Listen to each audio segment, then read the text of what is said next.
ನಮಸ್ಕಾರ, ನ್ಯೂಸ್ 26ಗೆ ಸ್ವಾಗತ. ರಾಜನಹಳ್ಳಿ ಮಹರ್ಷಿ ವಾಲ್ಮೀಕಿ ಗುರುಪೀಠ ತಿಂತಣಿ ಹತ್ತಿರ ಬಂಡೋಳಿ ಗ್ರಾಮದಲ್ಲಿ ಶಾಖಿ ಮಠವನ್ನ ಪ್ರಾರಂಭಿಸಲು ಸಭೆ ಮಾಡುವುದರ ಮುಖಾಂತರ ರಾಜನಹಳ್ಳಿ ಜಗದ್ಗುರುಗಳಿಗೆ ಮನವಿಯನ್ನ ಸಲ್ಲಿಸಲಾಯಿತು.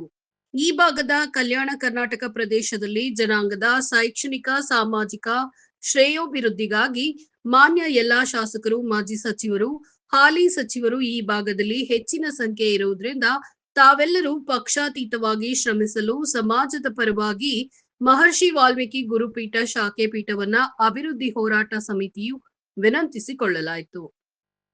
ಈ ಕಾರ್ಯಕ್ರಮದಲ್ಲಿ ರಾಜ ಪಿಡ್ಡನಾಯಕ ವೆಂಕಟನಗೌಡ ಪಾಟೀಲ್, ಅಯ್ಯಣ್ಣ ಹಾಲಬಾವಿ, ಗುರು ಹುಲಕಲ ದೊರೆ ಸಮಾಜದ ಚಿಂತಕರು ದೇವೇಂದ್ರಪ್ಪ ಬಳಿಚಕ್ರ, ಗಂಗಾಧರ ನಾಯಕ, ರಂಗಪ್ಪ ನಾಯಕ, ಶಂಕರಗೌಡ ಪಾಟೀಲ ಇನ್ನಿತರರು ಉಪಸ್ಥಿತರಿದ್ದರು. ವರದಿ ಅಪ್ಪು ರಾಠೋಡ್, ನ್ಯೂಸ್ 26 ಕನ್ನಡ, ಮುದ್ದೇಬಿಹಾಳ.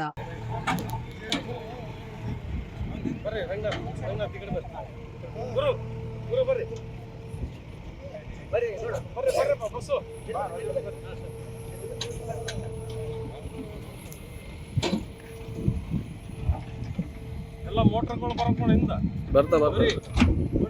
ಅದು ಆದಷ್ಟು ಬೇಗನೆ ಅದು ಪೂರೈಸಿರತಕ್ಕಂಥದ್ದು ನಮ್ಮೆಲ್ಲರ ಆಸೆ ಇದೆ. ಇಲ್ಲಿ ಜನ ಸೇರಿರ್ತಕ್ಕಂಥದ್ದು ಯಾವುದು ಮಠ ವಿರುದ್ಧ, ಯಾವ ಸಮಾಜ ವಿರುದ್ಧ, ನಮ್ಮ ಸಮಾಜಕ್ಕಾಗಿ, ಒಂದು ಏಳಿಗೆಗಾಗಿ, ಒಂದು ಪ್ರಗತಿಪರ ವಿಚಾರಕ್ಕಾಗಿ ನಾವೆಲ್ಲರೂ ಸೇರಿದ್ದೇವೆ. ಅದು ಮುಂದಿನ ದಿನಮಾನದಲ್ಲೇ ನಿಮ್ಮ ಮನಸ್ಸಿಗೆಗಳಿಗೆ ಒಂದು ಗುರುಪೀಠವಾಗಲಿ, ಒಂದು ಶಾಖಾ ಮಠವಾಗಲಿ, ಒಂದು ಶೈಕ್ಷಣಿಕ ಕೇಂದ್ರವಾಗಲಿ ಆದಷ್ಟು ಬೇಗವಾಗಲಿ ನಮ್ಮ ಗಣಕತ ಸರ್ಕಾರದಲ್ಲಿರ್ತಕ್ಕಂಥ ಎಲ್ಲ ಪಕ್ಷಾತೀತ ನಾಯಕರು ಮತ್ತು ಈ ಭಾಗದ ಹೆಚ್ಚಿನ ಒಂದು ವಿಶೇಷ ಇರ್ತಕ್ಕಂಥ ಕಾಜುವರ್ದ ಎಲ್ಲ ನಾಯಕರು ಸೇರಿ ನಮ್ಮ ಬಂಡೋಳಿ ಗ್ರಾಮದಲ್ಲಿ ಒಂದು ದೊಡ್ಡ ಗುರುಪೀಠ ಮಾಡಬೇಕು ಅನ್ನತಕ್ಕಂಥದ್ದು ನಮ್ಮೆಲ್ಲರ ಆಸೆ ಇದೆ. ತಾವೆಲ್ಲರೂ ಇಚ್ಛೆಪಟ್ಟು ಸರ್ಕಾರದಿಂದ ಮತ್ತು ಭಕ್ತರಿಂದ ಸಹಕಾರದಿಂದ ಎರಡೂ ಜೊತೆ ಸೇರಿಕೊಂಡು ನಮ್ಮ ಸಮಾಜ ಬೆಳೆಸುವಂಥ ಕೆಲಸ ನಾವೆಲ್ಲ ಮಾಡಿದಾಗ ಮಾತ್ರ ಅದು ನಿಜವಾದ ಒಂದು ಗುರಿ ತಲುಪಲಿಕ್ಕೆ ಆಗ್ತಿರತಕ್ಕಂಥದ್ದು ನಮ್ಮೆಲ್ಲರ ಆಸೆ ಆಗಿದೆ. ತಾವು ಅನ್ನೋ ಒಂದು ವಿಚಾರ ನಮ್ಮ ಅಭಿಪ್ರಾಯ. ಇದಾಗಿತ್ತು ಈ ಹೊತ್ತಿನ ವಿಶೇಷ. ಇನ್ನಷ್ಟು ಸುದ್ದಿಗಾಗಿ ನೋಡ್ತಾ ಇರಿ ನ್ಯೂಸ್ 26 ಕನ್ನಡ. ನಾವು ನಿಮ್ಮೊಂದಿಗೆ.